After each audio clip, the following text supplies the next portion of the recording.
Good morning. आइए class 12 का matrix से रिलेटेड सम देखते हैं मैथ्स में।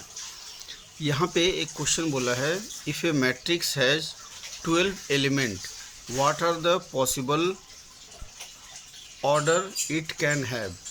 माने एक मैट्रिक्स के अंदर 12 एलिमेंट है तो उसका ऑर्डर बताना है। ऑर्डर मतलब उसमें बताना है कि कितना रो और कितना कॉलम हो सकता है, कितनी पॉसिबिलिटी है, अलग अलग टाइप से बताना है। तो सबसे पहले समझना है कि ये एलिमेंट क्या होता है।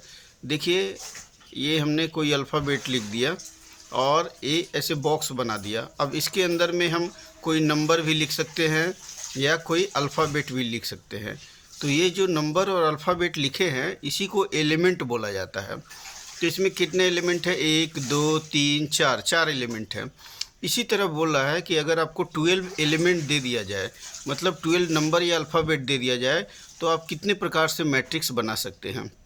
तो इसमें खाली ये बताना है कि रो और कॉलम कितना कितना हो सकता है। जैसे इसमें 2 रो है और 2 कॉलम है, तो इसको समझने की कोशिश करते हैं। तो सबसे पहले ये जो 12 दिया है, 12 को हम लोग ब्रेक करेंगे, मतलब इंटू करके लिखना है और वही रो और कॉलम होगा। पहला वाला रो होगा, बाद वाला कॉलम होगा।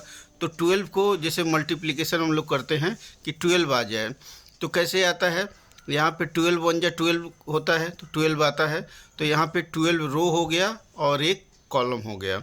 ऐसे भी हो सकता है कि एक कॉलम हो, एक रो हो और 12 कॉलम हो। पहला वाला रो को रिप्रेजेंट करता है, दूसरा वाला कॉलम को।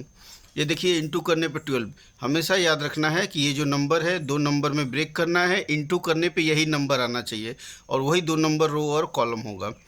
अब जैसे यहाँ पे लिख सकते हैं 4 रो और 3 कॉलम, यहाँ पे लिख सकते हैं 3 रो और 4 कॉलम। और क्या क्या हो सकता है?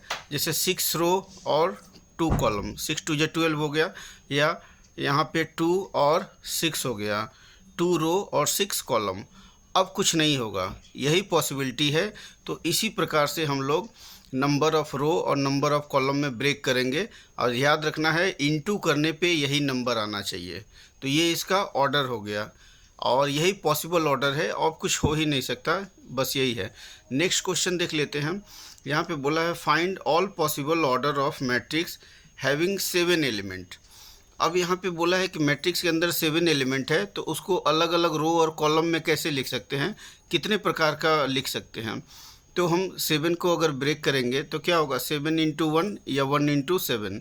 तो इसको हम लिख सकते हैं 7 और 1, 7 1 जा 7 आ गया। तो ये रो है, 7 रो है और 1 कॉलम है।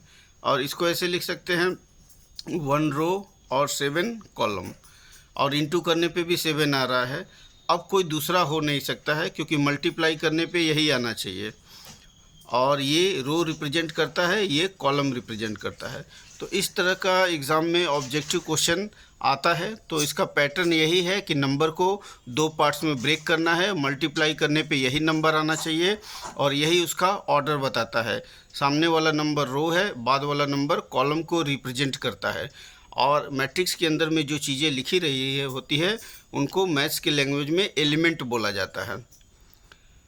Thank you for watching my video. एक दिन में 86,400 सेकेंड होता है, उसमें से कुछ सेकेंड आपने मेरी वीडियो को देखने में बिताया है, इसके लिए बहुत बहुत धन्यवाद। Keep watching.